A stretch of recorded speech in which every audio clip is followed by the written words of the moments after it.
और तीसरा important pillar है लिक्विडिटी बफर, यानी कि इमरजेंसी फंड।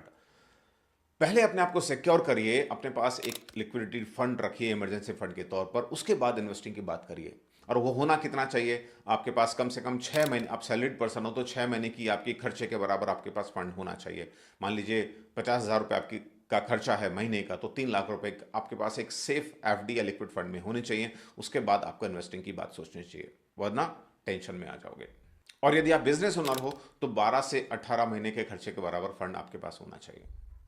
प्लस आपके पास 5 से 10% ऑफ पोर्टफोलियो, एक आपके पास एक लिक्विडिटी होनी चाहिए कैश की फॉर्म में, जिसको हम कहते हैं कैश रिजर्व। क्योंकि जब आपको अपॉर्चुनिटी मिलेगी क्रैश आने पर, तो पैसा कौन सा लगाओगे? पैसा इमरजेंसी फंड तो लगाना नहीं है, वो तो इंटैक्ट रहेगा। पैसा आप वो लगाओगे जो आपने एक अपॉर्चुनिटी फंड बना के रखा हुआ है, क्योंकि मार्केट क्रैश जब आएगा उस पैसे को आप इन्वेस्ट कर दोगे अच्छे रिटर्न को गेन करने के लिए।